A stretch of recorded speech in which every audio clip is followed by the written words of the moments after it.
Բարև ձեզ սիրելի բարեկամներ, այսօրվա մեր հաղորդման ընթացքում կխոսենք հոգևոր հայրության մասին Հովիվ Արթուր Նազարյանի հետ։ Ես կցանկանայի մեր հաղորդումը սկսել առաջին Կորինթացիս 4 գլխի 15-16 տողերով։ Թեև հազարավոր դաստիարակներ ունեք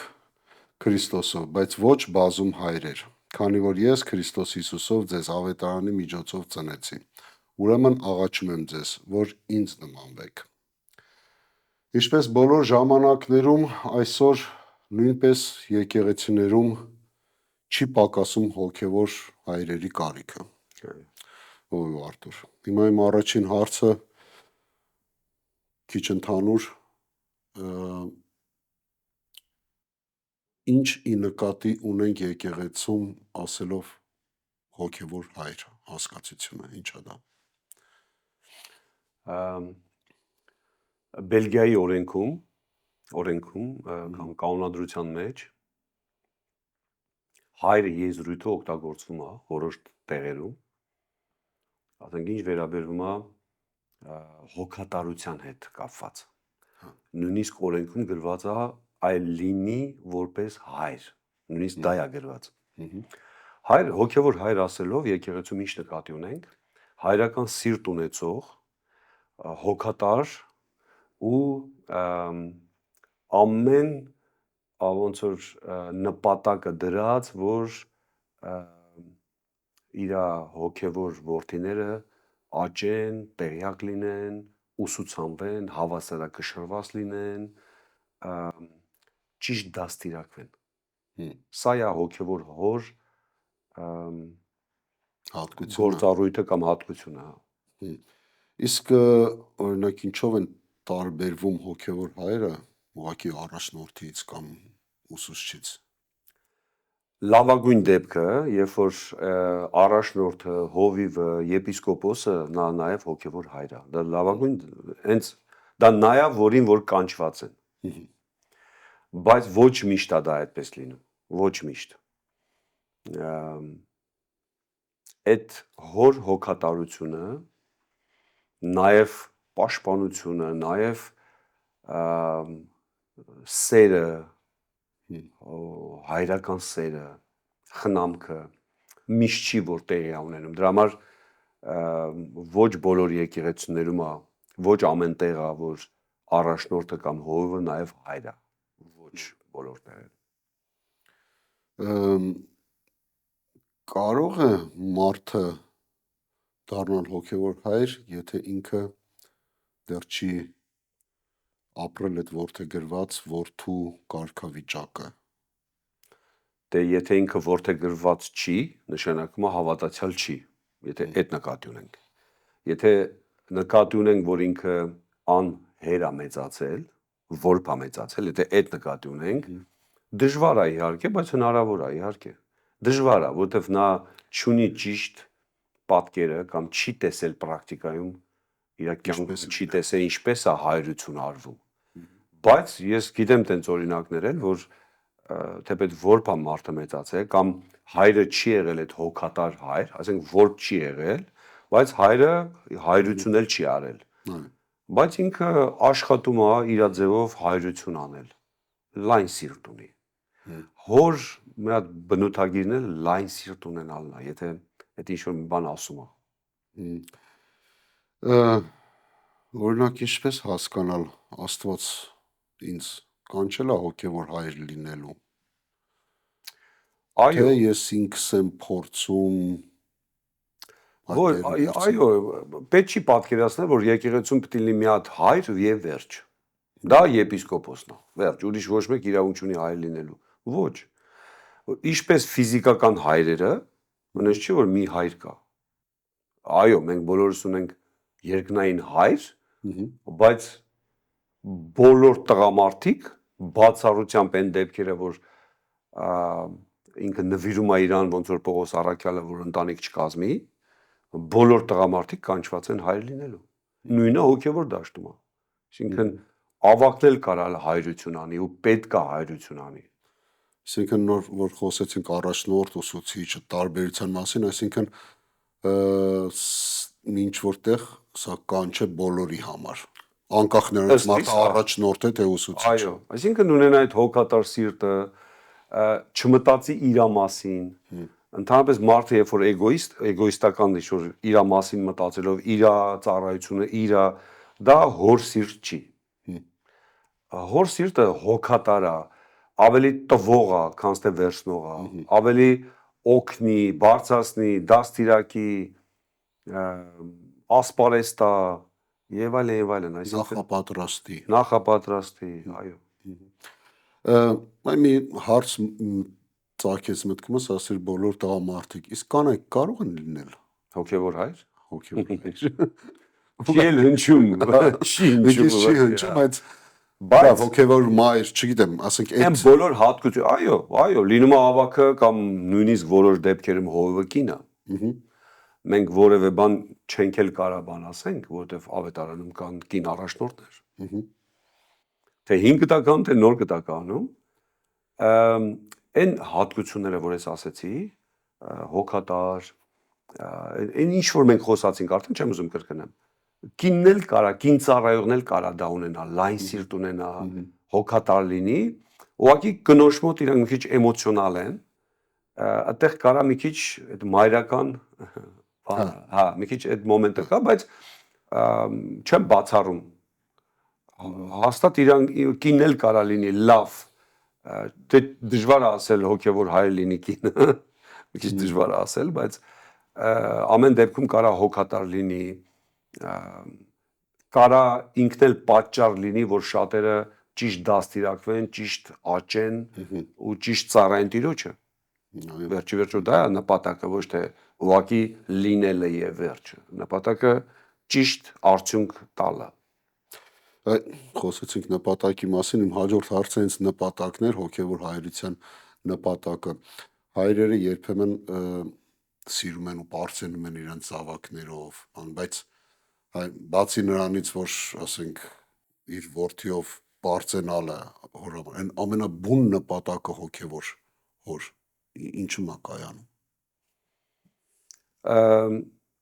Մենք միշտ զուգահեռ կարանք բերենք, ամեն հարցերը զուգահեռ նայենք թե ֆիզիկականը, թե հոգևորը։ Հիմա ֆիզիկական հոր զուտ պարտականությունը ի՞նչն է կամ անելիքը ի՞նչն է։ Երեխաներ դաստիարակի, խոնար, լսող Աստծուն, ծառայողներ, լավ սերունդ տա։ Ուրիշ նպատակ ես չեմ տենում։ Լավ սերունդ տալու հետ կապված, օրինակ ասենք, եթե վերցնենք մեր ֆիզիկական կյանքը, ասենք ամուսինները ամուսնանում են, հայրը դաստիարակում, մեծացնում ինչ որ մի տարիքի ու այսպես ասած բաց է թողնում։ Սա նույնպես աշխատում է հոգևոր կյանքում, թե դե բաց թողել մենք այնց տպավորություն չլինի, դա մի օրվա, ինչ որ մի հատ օր բաց թողեցիր ու վերջ։ Սա process է։ Այսինքն երեխան ծնվեց ու երեխան միջև օրինակ եմ ասում, միջև 40 տարեկան է, 50 տարեկան է, քանի դեռ ծնողը կենդանի է։ Աստվածաշատ 60 տարեկան է, որ ծնողը արդեն 80-90 տարեկան է։ Սա process է։ Չի կարելի ասել մի հատ բա ուղղակի պիտի թողի, դա տենց չի։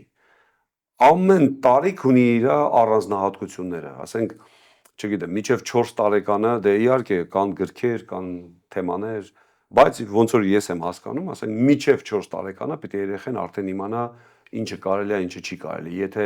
պատժելու, ֆիզիկական պատժելու բաներ կա, այդ տարիքում է իմ հասկացողությամբ։ Դրանից ենքում էլ պետք չի, որևէ պատիժ արդեն անիմաստ է։ Ու գնում է արդեն process, որ քիչ-քիչ ինքնուրույն լինի երեխան, քիչ-քիչ սենց լինի, քիչ-քիչ արդեն պատասխանատվություն վերցնի, քիչ-քիչ արդեն ինքը հասուն է, քիչ-քիչ էսի, դառավ արդեն ամուսնացավ, դա ուրիշ հարաբերություն է, երեխաներ ունեցավ, ծառայության մեջ օգնի այդ հայրը, որ այդ երեխան ոչ խանգարի, ոչ բարկացնի, այլ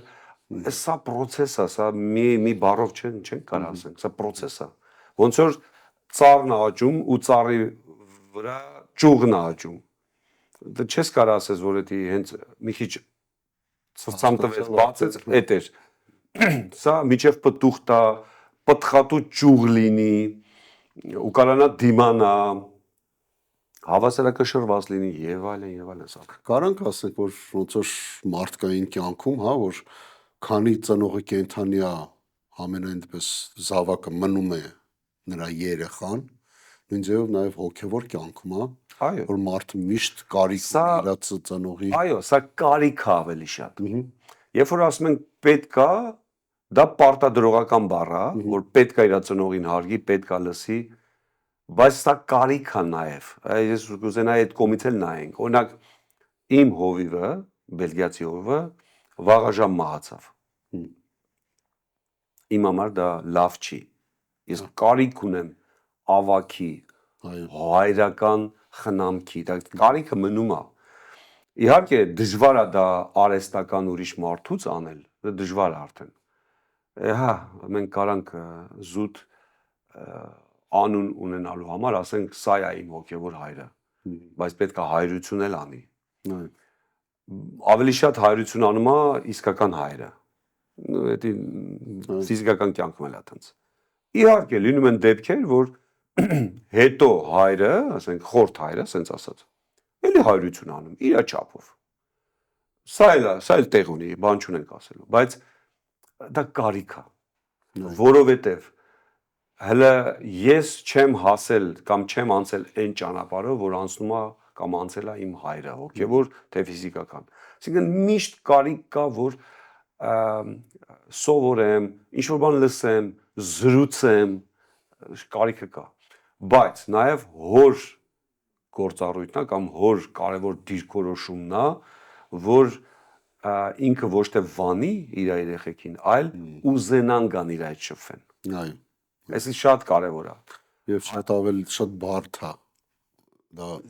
լինում են ծնողներ, թե հոգևոր դաշտում, թե ֆիզիկական, որ այնքան են բարկացնում, նույն բանը կրկնում, որ երեխեքը առիթից առիթ են ուզում հետը խոսան։ Ու չեն ուզում դες լուրջ թեմաներով խոսան։ Ավելի լավ է այդքան ուրիշի հետ զրուցենք, ոչ թե իմ սա վատագույն բանն է։ Այսինքն հայրերը, նու ծնողները պետք է նաև կողից էլ իրանց տենան, որ իրանք ոնց են իրանց պահում։ Շատ կարևոր բան է, որ իրանք միշտ պետք է լինեն հոգևոր մարդու շուրջ պետք է մարդիկ հավաքվեն, ուզենան հավաքվեն, որտեվ հետաքրքիր է, որտեվ չի ձանձրացնում, նույն բանը չի կրկնում, այն անցյալ հերոսական պատմությունները 100-րդ անգամ չի պատմում, արդեն հոգնեցնող չի, այլ թարմ, այլ ուսուցողական, նոր բաներ սովորել, սա կարիք պետք է լինի։ ամեն ժամանակ ունի ինչ-որ մի բան տա։ Այո, այսինքն հայրը պետք է կոպիտ է հնչում, ասենք մի ուտելիք, որ իր ժամկետը կորցնում է։ Կոպիտ է հնչում իհարկե, կներեք, բայց այդ ձև պետք է չլինի մարդը։ Այսինքն նես չլինի 50-60 տարեկան է հայրը, ու բայց ծառայություն չի անում, ու մենակ հին բաներ է պատմում։ Գիտես մեր ժամանակ մենք ինչ էինք անում։ Էսի որևէ լավ մի անգամ պատմեցի մարդիկ ասին ուռա, հետո։ Այսինքն ես պիտի միշտ, ասենք միջին տարիքից ես արդեն անցնում եմ 50-60 տարեկան, միշտ պետք է այս ծառայության մեջ լինեմ, որ ասելիք ունենամ։ Արդեն անցնում եմ ես, մի ինչ-որ ճանապարհ եմ անցնում, որ գալող սերունդը սովորելու բան ունենա։ Օրինակ ասեմ, ես հովիվ եմ։ Եթե մեր եկեղեցում մարդիկ կան, վաղ թե ուշ մեր եկեղեցում էլ են հովիվներ աճելու։ Լինելու հովիվներ։ Իրանք ումից պետք է բան սովորեն։ Այն առաջի քայլերը, առաջի գործերը, իրանց առաջի ամեն ինչը։ Ասենք նույնիսկ առաջնորդ բարձրացնելը ումից պետք է սովորեն։ Կամ պետք է բլոգերներից սովորեն, եթե հայր ունեն, հորից պետք է սովորեն։ Այո։ Սա օրինաչափ բան է, ու շատ կարևոր բան է։ Բայց պետք է հայրերն էլ նես չանեն, որ երեխաները փախնեն, ասեն ավելի լավ է, ուրիշի հետ այդ հարցերը լուծենք։ Հետո մի բան էլ հիշեցնեմ ավետարանից, որ փոքրը միանշանակ ձևով օրհնվում է մեծից։ Սա կարևոր բան է։ Սա աշխատող օրենքն է բոլոր սերունդների համար։ Դա իրոք տենց է։ Իմիջայլոց քանի սերունդներից խոսեցինք, այս վերջերս ինտերնետում հանդիպեցի փոքր հոլովակի, շատ հետաքրքիր էր, ուղղակի ինչ որ ֆիլմի նման ու նրա մեջ կար այսպեսի խոսքեր, ասում էր քանի երեխան մինչև 4-5 տարեկան է տղան, ասում է իմ հայրը ամենաուժեղն է, հետո դառնում է 8-9-10 տարեկան, ասում է բայց պապաս էլ է ուժեղ, հետո դառնում է 16-17 տարեկան, ասում է ես ոնց որ թե պապայիցս ուժեղ եմ, հետո մի քիչ էլ է մեծանում, ասում է բայց ոնց որ թե պապաս ավելի իմաստուն է, քանից թե ես, ու 40-50-ում, 60-ում արդեն ասում է, վայ ես ոնց կուզենայի իմ պապայի նման լինեի։ Ահա։ Դա ճիշտ process է նկարագրում։ Հա։ Իմիջիայլոց այս նույնը իմ կարծիքով աշխատում է նաև հոգևոր կյանքում։ Նույնն է։ Միշտ տենց է։ Ասենք մարդը մի քիչ իմացավ, եկեղեցում ասենք մի 4-5 տարի է, մի հատ էլ Աստվածաշնչյան դպրոց բան, արդեն ինքը թվում է դե համերա նույնն է, հələ մի բան էլ ես ավելի լավ գիտեմ։ Որտեղ բոլոր հարցերի պատասխանները գիտի, որ մանավանդ հովից էլ լսում է կամ առաջնորդից լսում է, որոշ տեղեր ասում է չգիտեմ, չեմ իմանում, միգուցե ես ոնց որ թե ավելի լավ գիտեմ, բայց հետո գալիս է տարիքը հասկանում է բան է, էլի, հասկանում է, որ այդքան էլ է ձև չի։ Ու հետաքրքիր է, որ այս նույն process-ը կրկնվում է, իհարկե Փառք Տիրոջը այն աշակերտների կամ զավակների համար, ովքեր ամենայն դեպս մնում են հավատարիմ ու հետևող իրենց առաջնորդներին, իրենց հոգևոր հայրերին։ Միշտ դա կարիք է, միշտ, որովհետև քո հարազատին, եթե դու թողես այդ օտարին, օտարը չունի այդ սիրտը, չունի այդ հոգատար սիրտը, օտարը նայում է իր շահը։ Օրինակ, եթե ես այսօր որպես հովիվ ասեմ որոշ շրջանակներում, որոշ տեղեր, ասեմ ես հոգևոր հոր կարիք ունեմ, եկեք հայր դառեք ինձ, կգան։ Եվրոպա տեղ հաստատ ցանկացողները շատ են, բայց իրանք ոչ թե գալիս են, որ հոգատարություն անեն, խնամք անեն, այլ մի հատ էլ մասնաճյուղ Եվրոպայում ունենան, մի հատ, այսինքն այ հենց դա է հայրությունը, երբ որ մարդը ոչ թե իր մասին է մտածում, այլ հոգատար է ինքը։ Սա նաև ոչ միայն մարդկանց է վերաբերվում, նաև գույքին, հայրական ձևով է գույքին վերաբերվում, շենքին, գույքին, սիրտ ունի այդպես բաներին։ Սա ես բելգիական օրենքը որ ասեցի, ես տան էլ է վերաբերվում, որ հորպես, այ դա կարևոր եզրույթ է։ Մարդը կարա լինի հովիվ, մարդը կարա լինի ծառայող, լավ քարոզող, աստվածաբան, բայց հայր չլինի։ Սա, բայց թեպետ կանչված է հայր լինելու։ Իմիջիայլոց ասի այդ հոր սիրտը ես չգիտեմ, միգուցե սխալվում եմ, բայց մտածում եմ, որ օտարը նույնիսկ եթե ոչ մի շահախնդրություն չունեն նայել, հարազատը մենակ գիտի իր զավակի կարիքը ավելի լավ, քան թե օտարը կիմանա, որտեղ հարազատը տան մեջ մեծացրել է, ես սենց եմ տեսնում։ Նա օրինակ ասեմ։ Կան ընտանիքներ, տենց է ստացվել, որ կա խորթ հայր ու զավակներ։ Մեկ էլ ընտանիք վերցնենք, որ իսկական հայր է, բիոլոգական,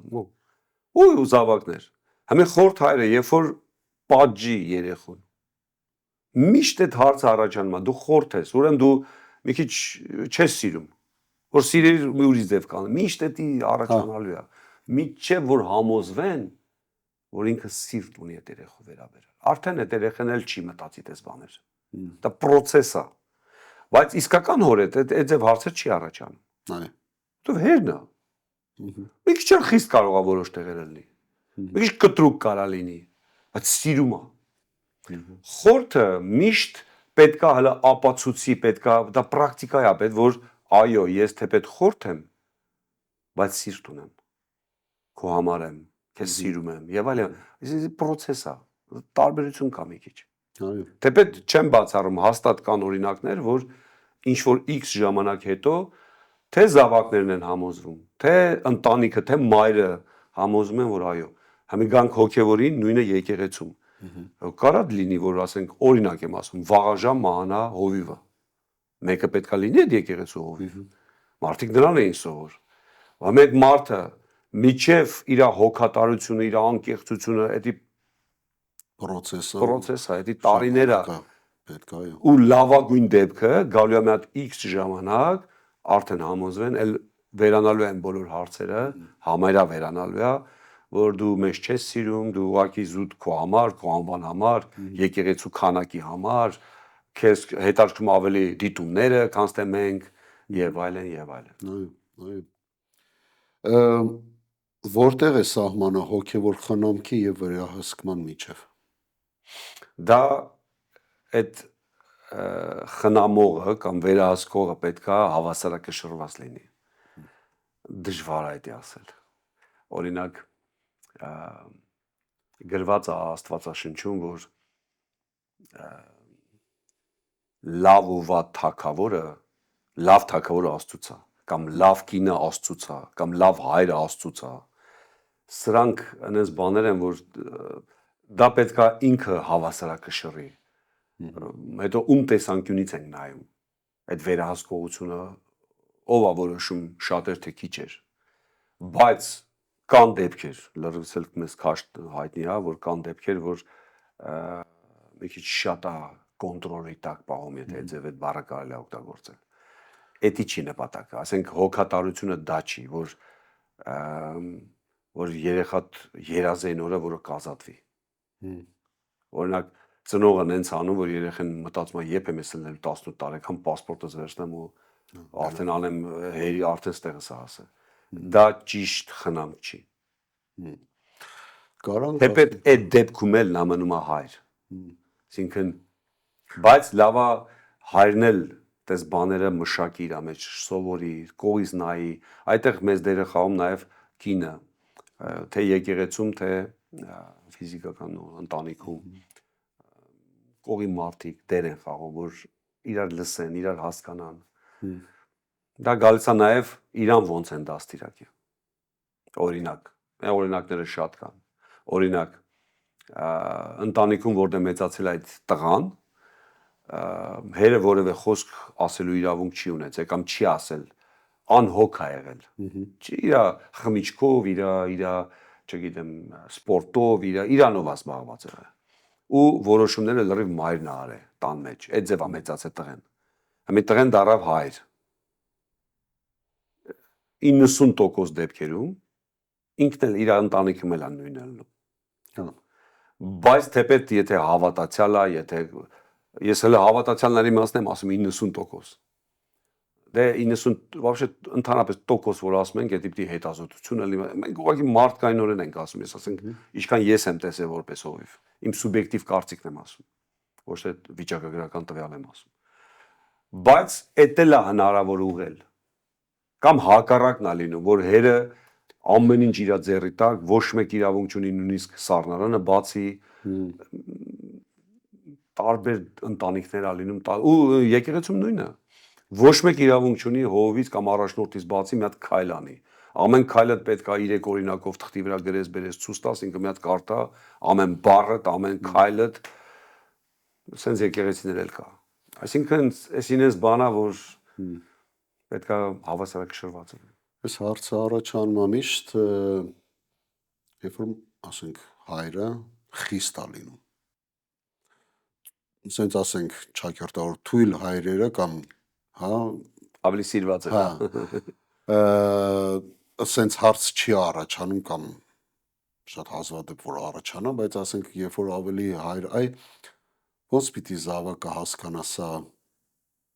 այսպես ասած են ճիշտ հոգատարությունն է, թե այդ տես։ Երբ որ լինում է շատ խիստ ու կոնտրոլի տակ ամեն ինչ, դրա վտանգը, որ երեխան ինքնուրույն չի դառնում։ Պետք է հավասարակշռվի։ Այսինքն ես չեմ ասում հայրը պետք է լինի անհոգ,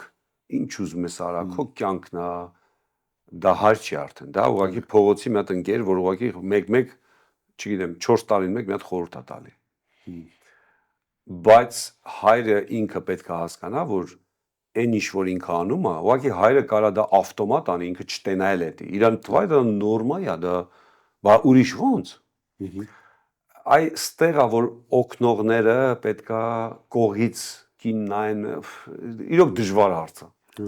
Ես մեր եկեղեցում ուրիշ եկեղեցում տենում եմ տարբեր օրինակներ, շատ տարբեր են։ Թե հովիվներն են տարբեր, հոգևոր հայրերն են տարբեր, լրիվ շատ տարբեր է։ Չկա մի հատ ստանդարտ, որ ասենք այս է ճիշտը։ Դե ամենաճիշտը երկնային հայրն է։ Իմիջիալյուց երկնային հոր թե ասելիքը, թե անելիքը ըստ ավետարանի անձնական մենք պետք է սովորենք։ Դա է ճիշտ օրինակը հոգևոր հայր։ Ոնց է վարվում մեզ հետ։ Ոնց է ինքը վարվում։ Օրինակ, իր տղեն փոքր տղեն ուզեց գնալ, ինքը ինչ արեց։ Ընտանիքներ կա կարա գցի քացուտակ։ Կոպիտ եմ ասում։ Շատ բաներ կա, որ մենք պետք է Աստվածաշնչից սովորենք։ Մենք աշակերտներ ենք, պետք է ամեն ինչ սովորենք։ Անես տպավորություն չլինի հենց այդ տիպի սովորենք, իհարկե։ Իմիջիալոց երբ անարակ որդու պատմությունը, հա, երբ որ գնաց որդին, չենք ասի, որ հայրը սենց մեծ ուրախությամբ ասեց, այո, որդիս գնա։ Միգուցե իր դուրն էլ չէր գալի, բայց ուղակի բաց թողեց։ Ես դրա համար եմ ասում, կոնտրոլը կամ խստությունը ու ինքնուրույնությունը սրանք ոնց որ պետք է բալանսի բերվի։ Այսինքն միշտ մարդը պետք է մտածի, լավ, ես կարամ խիստ լինեմ, չթողեմ։ Բայց ի՞նչ է բերել։ Բայց այդ ինչի է տանելու։ Միշտ պետք է ոսկե միջինը, միշտ պետք է այդ հավասարակշռությունը միշտ ամենօրյա, ամեն ժամանակվա գործ է։ Բանում շուկաներում ոնց էր։ Հո չեն հավասարացնում ու վերջ, մի անգամ ռեգուլյորով կա կոպիտ եմ ասում, տանք ու վերջ, ոչ, միշտ պետք է քարերով խաղաս, միշտ էսի այսքան է, ահա, քարերով տենաս ինչքան է, այդ կշռա քարերով։ Այսինքն սա միշտ պետք է փորձենք բերենք հավասարակշռության, որովհետև հակառակ դեպքում չէ, ես գտնում եմ որ սենց է, տենց պետք է լինի, իմ հերն էլ է տենց եղել, ճիշտը սա է։ Իհարկե, եթե Դա հետո է երևա։ հա, եթե այդ սենց ասած այդ սահմանը փակում խստությունը ունի, երեխան ինքնուրույն քայլերի ընդունակ չի լինելու արդեն։ Ոչ։ Լատին չի կարողանալու։ Ոչ։ Նույնը հոգևոր կյանքում չի կարողանալու Դա հոգևոր թվացյալ, որ լսող երեխեք են։ Օ, ինչ ասում է հերանում են, ինչ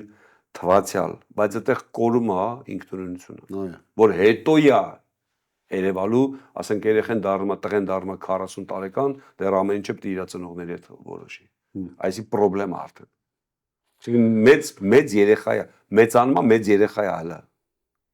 Կարանք ասենք, որ հայրերի կյանքում էլ հայրերն էլ մեծանալու, հա, փոխվելու, աճելու process են անցնում։ Ամեն հայր, թե հոգևոր, թե ֆիզիկական, իրանք Հիսուսի աշակերտ են։ Այո։ Պետք է աշակերտ են միշտ։ Այլ ոչ թե համարեն, որ եթե ես դառա 50 տարեկան կամ 60, դե արդեն համարը ամեն ինչ գիտեմ, ոչ։ Միշտ պետք է։ Երբ որ մարդը սովորելու մեջ է, process-ի մեջ է, այդ փոփոխությունը հավասար հեշտ է, քան մարդը արդեն իրան թվում է, թե ինքը արդեն ինչ-որ տարեկի է ասել, ինքը մենակ պետք է սովորացնի։ Մեր ուսուցիչը Քրիստոսն է, մեր վարդապետը, մեր հայրը երկնային հայրն է։ Ավետարանում ասում է՝ մի ասեք ուրիշներին հայր, միայն երկնային հայրը, Աստվածն է։ Բայց այդ նույն Աստվածը հենց ցանկանում է, որ բոլորս հայրեր լինենք, ճիշտ հայրեր լինենք։ Այո։ Ընտանիքում, ինչպես էլի նշեցինք, երեխաները մեծանում են, առանձնանում են ծնողներից, ինչպես է փոխվում հարաբերությունը։ Ես կուզենայի համեմատելով ֆիզիկական ծնող զավակ հարաբերության հետ համեմատենք նաև հոգևոր ընտանիքում, ինչ փոփոխություն է կատարվում հարաբերությունների մեջ։ Տղամարդը պետք է թողի իր ընտանիքը, հորն ու մորը, գրված է Աստվածաշնչում, եւ հարի իր կնոջը։ Սա նշանակում է որևէ համեմատական դու կնոջդ ես սիրում, թե մեզ ես սիրում, նման խոսակցությունները այլևս տեղ չունեն։ Նա պետք է կնոջը սիրի, վերջ։ Հորն ու մորն էլ հարգի, սիրի։ Բայց կնոջը պետք է հարի։ Կամ ամուսնուն պետք է սիրի, հնազանդվի աղջիկը։ Այսինքն սա process է, որ ծնողները պետք է ըմբռնումով հասկանալով մոտենան։ Միշտ ծնողը մտավախություն ունի, Դե իրանք անփորձ են, չգիտեն, չեն իմանում ծախսելու ձևը, չեն իմանում սրա ձևը, անցնեմ հոգևոր դաշտ։ Եթե նոր մի հատ ձեռնադրվես մի հատ հովիվ, դուստր եկեղեցի է։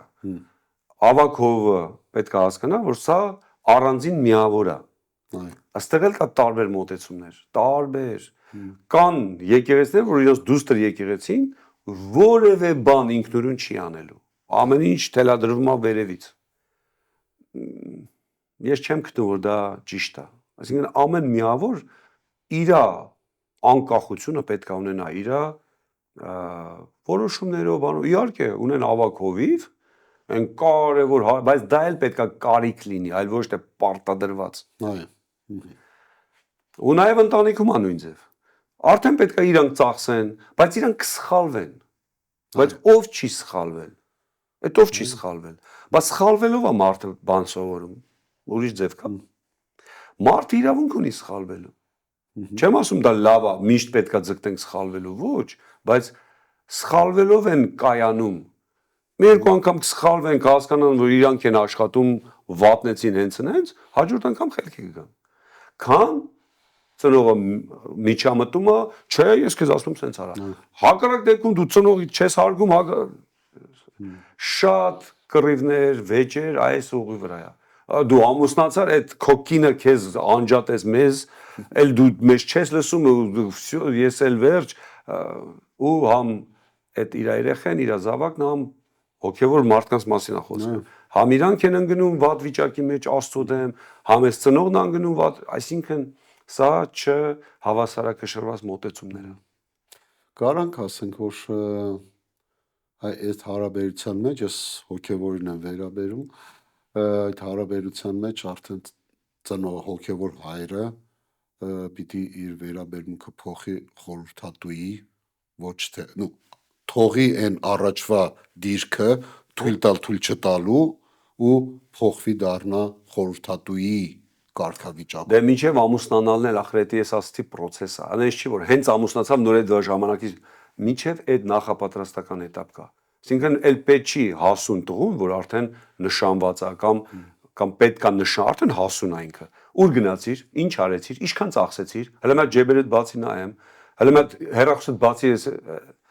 սա լավ տեղ չի տանի։ Իհարկե։ Սա անիմաստ բան է։ Այն ինչքան որ դու դաստիր, ընդհանրապես ես միշտ sense եմ ասում։ Միջև հասուն տարիքն է դաստիարակելու ժամանակը։ Դաստիարակել բառը նայած ոնց ենք պատկերացնում։ Այն ակտիվ դաստիարակելու մասին եմ խոսում։ Միջև 18 տարեկան։ Եթե դու այդքան տարվա մեջ չկարացիր ճիշտ դաստիարակես, ինչ է, քեզ թվում է որ նրանց հետո ճիշտ ես անելու։ Իհարկե դեպքեր է լինում, որ մարդը երբ որ ասենք 40-50 տարեկան նոր ապաշխարում է, տղեն ասենք 20 տարեկան է։ Միջև է սխալ է դաստիարակել։ Ծխախոտը բերանն է դաստիարակել, ուտուշ խմուշների մեջ է դաստիարակել։ Համի հասկանում է իր սխալը։ Բայց տղեն հո մեղավոր չի։ Ու ընկնում է տղու ջանը, սկսում է արդեն ֆիզիկական ծեծ ու ջարդը, որ դու տես չանես հանգարց։ Այսինքն բաներ կա, որ ծնողը պետքա ճիշտ ըմբռնի, ճիշտ հասկանա, ճիշտ ժամանակը զգա, հասկանա այդ այն տարիքն է, դա ճիշտ է դա, թե սխալ, խորհուրդ հարցնի, նայի, սովորի եւ այլն, այլ ոչ թե անի ոնց ինքը հասկանում է, տենց էլ շարունակի։ Պրոբլեմը հետոն է, երբ որ այդ տղեն դարավ արդեն 40-50 տարեկան, եւ այն պահը, երբ որ այդ հորը ասելու են որտե նստի, որտե մի նստի, այդ ժամանակ է պրոբլեմը։ Ու միշտ ասելու են ու ծիծաղեն այն բաները, որ իր ծնողն արել։ Ամենայն դեպս դա օգուտ չի բերում, երբ որ մարդը աճող մարդը զրկված ալնում ինքնուրույն պատասխանատվություն վերցնելուց։ Մեկ էլ ինչ եմ ես նկատել, որ մարդը կարա էլի կոպիտ եմ ասում, կախված մնա ինչ-որ տարիների մեջ։ Օրինակ մարդ կա հետը զրուցում ես, հասկանում ես, որ ինքը 90-ականներում է մնացել։ Կախել է, էլ ոնց որ դրանից հետո աճ չկա։ Այս ժամանակ ուրիշ էր, այն վաղ մենք ուսանող էինք, այն վաղ մենք էս էինք անում։ Դու մենք գիտես ինչքան ոտով քայլում ենք։ Դու գիտես մենք այն ցուրտ ու մութ տարիներ, այն էս տարիներ։ Չկա այդ սերունդը չգիտե ինչ է։ Դու ասենք դրանով ինչ, ասենք իմիջայլոց հոգևոր կյանքում էլ կա։ նույնն է։ Դու գիտես 90-ականներում ինչ զարթոնք է։ ավետարանում ենք ես։ Հելնում ենք այդ մենք գյուղերը դուք ինչ եք անում։ Համի իրանք հելեն ուր է տան։ Յուղեր չկա ստեղ։ Մենք գյուղում ենք ապրում։ Այսինքն սրանք բաներ ա, որ պետքա մարդը չմնա ինչ որ տարիքի մեջ։ Օրինակ եկել է ես ավակ ծառայողի հետ զրուցում եմ, իր ամբողջ խոսույթը 90-ականներն է։ Լավ, 90-ից հետո 2000 եկավ, 2010 եկավ, 2020 եկավ, մենք արդեն 30-ի մեջ ենք։ Լավ, այդ 20 քանի տարիները դու որևէ բան չունես պատմելու։ Ուրեմն կախված դու մնացել ես այնտեղ։ Այդ նույնը շորերն է, այդ նույնը ես ուզում եմ մի քիչ աշխարհայացքը բացեմ, որ դա մենակ ուսմունքային չի, դա նաև միայն այն չի։ Շորեր հագնելն է, էդի աշխարհ հայացն է, էդի ուտելն է, էդի կյանքին նայելն է, միշտ պետքա ինքը ժամանակի հետ գնա։ Դա երգերն է։ Ես եղել եմ հովի հետ խոսում եմ, ինքը մնացել է 90-ականների երգերի մեջ։ Բայց նոր սերունդը նոր երգեր է ուզում կարողանալու նոր սերունդը ընդունի դա։ Ոչ միայն չի կարողանում, նա չի թողում թույլ տալի, որ երիտասարդները ուղղակի ստիպված այդ երգերի վրա են մնացել։ Այսինքն սա կոմպլեքս բան է։ Այսինքն մարդը միշտ պետքա աճի, միշտ պետքա ժամանակի հետ քայլի։ Նույնիսկ հոգևոր հայր, որ հայր է կոչվում։ Այո։ Նույնիսկ բառերը, նույնիսկ հագթվելը, ամեն ինչ, որովհետև օրինակներ ասեմ։ Իհարկե մենք ինչ լայնանում է թեման, բայց դա կարևոր է։ Օրինակ 90-ականների երգերը ու հիմիկվա երգերը, դրանք տարբեր երգեր են։ Վերսու հայերեն, վերսու ռուսերեն, վերսու անգլերեն, ցանկացած լեզվով։ Որն է լավ, որն է վատ։ Միշտ լավ է ժամանակի հետ։ Որովհետև այն ժամանակ 90-ականներում, այն վաղ դա էր լավ։ Բայց պետք չի մենք դե մնանք։ Հագու կապը։ Եկեղեցիներ կա, որ միայն կոստյում պետքա լինի։ Էդի այն ժամանակվա այդ դրես կոդներ սենց ասած։ Վերջը պիտի մարդը չմնա այնտեղ, որտեվ ով է ասել, որ պետք է այդ ձև հագնվենք։ Հետո նոր սերունդներ են գալի։ Բա իհարկե չեն էլ տեսել այդ դրես կոդը, այդ երգերը, այդ սրանք կոմպլեքս բաներ ա, որ հայրը, վերադառնանք մեր թեմային, հայրը պետքա միշտ ինքն էլ լավ չի ինչու միգուցե հոգեոր, բայց ժամանակակից մնա։ Իհարկե չենք խոսում 70 տարեկանը սենց մազերը կտրելով, օղակ կախելով, դրա մասին չի խոսքը, դա ծայրահեղություն է, դրա մասին չի։ Բայց այնց էլ չլինի, որ ինքը միշտ այն 60-ական թվականների Խրուշովի ժամանակվա հակու կապից խոսա, այն վաղվա երգերը մաքուր էին։ Այս խոսույթը լավ տեղ չի տանում։ Այն վաղվա երգերը, այն ժամանակվա երգերը ուրիշ էր։ Այն ժամանակվա հակու կապ ուրիշ էր, այն ժամանակվա մոտեցումներ ուրիշ։ Դա այն վաղ ուրիշ ժամանակաշրջան էր։ Այսինքն միշտ պետքա հայրն էլ հետևի, որ ինքը չդառնա հին մարդ։ Չեն հարգելու ուղղակի։ Այո, կարողանա աճի ժամանակի հետ։ Մտածելու են, սենց խոսույթ կա Եվրոպայում, նման հին մարդկանց ծառայողներին դինոզավր են ասում։ Էդ են ասել։ Ասել են, այս դինոզավրը եփ է այդալու, որ մենք մի քիչ կոպիտ ասեցինք։ Հոգևոր հայրը ավելի շատ ուրախություն է, թե զոհաբերություն։ Պետք է լինի ուրախություն։ Հոգևոր հոր համար ես ասում այդ հարցը, թե մարդկանց համար։ Չէ, հոգևոր հայր լինելը։ Հա, սա։ Դե համ էլ էլի ուրիշ բաներ, այսինքն հայր լինելը դա ուրախություն է, այո, հայր լինելը դա զոհաբերություն է, այո, հայր լինելը դա հոգատարություն է, այո, այսինքն ամեն ինչ է։ Դա ընտրություն չի։ Ես չեմ մտածում, ես հայր լինեմ դա ավելի շատ ինչ է, ինձ օգուտ է տալի թե չէ։ Դա սիրտ է, դա մոտեցում է։ Դա դու օրինակ ինչի են ծնողներն ասում թորը քաղցր է։ Ինչի։ Որտեվ իրենք հայրացել են կամ մայրացել են, հայր են դառել կամ մայր են դառել, օրինակ 22 տարեկանում։ Հələ իրանք սկի չեն հասունացել։ Այդ երեխեն ավելի շատ խանգարող հանգամանք ա եղել, քան թե խնամքի, սիրո եւ այլն, հա։ Բայց գալիս է մի տարիք, արդեն ուզում ես խնամես, ուզում ես սիրես։ Ու դրա համար չեն իմացել, որ թորը միանգամից թոր ունենա, դրա համար է։ Այ ինչի Աստված հենց այս ձևը ընտրել եկեղեցու հայրությունը օգտագործել սերունդների համար։ Ինչ է կարծում։ Իմիջիալոց ես նայեցի Աստվածաշնչում, ես չեմ հաշվել, բայց այնքան շատ ագրած հայր բառը, այդ եզրույթը հետ է մանգա, ասենք շատ ագրած։ Շատ կարևոր է։ Ձեր հայրերը կորտնեմ սերունդներ, հոր օրհնությունը գալիս է զավակներին կամ մի եղեք ինչպես ձեր հայրերը, շատ է դա, որովհետև այդ խնամքը, այդ սիրտը Աստված տվել է իր նմանությամբ ստեղծել մարդուն, ու դա տալիս է ինքը, որ իրանք էլ այդ գոնե մինի իրանց բանում տեղանքում է դա անեն։ Կարելի է ասել, որ սա այն ուղիղ կապի մոդելն է, որ Աստված օգտագործում է, որ զավակները, հայրերն ու զավակները, սա ուղիղ մի հատ կապ է, սա մի մոդել է, որը որ ապրում է բոլոր դարերում, բոլոր ժամանակներում, բոլոր սերունդներում ու աշխատում է բոլորի համար։ Այո։ Երևակայ ամենաուղիղ ու ամենամոտ կապն է։ Այս մոդելը։ Այո։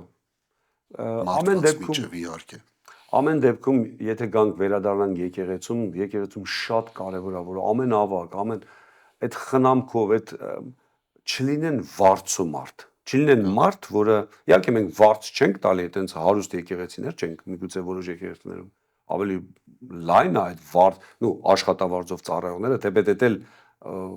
վարձ կան ու աշխատավարձով ծառայողները տանք տարբեր հասկացություններ կարան լինեն։ Շատ դեպքերում խառնում են դա, բայց ցանկությունն է մեր բոլորի, որ հոգատարություն լինի ծառայության մեջ, սիրտ ունեցող լինեն, դա կարիք է, դա շատ կարևոր բան է։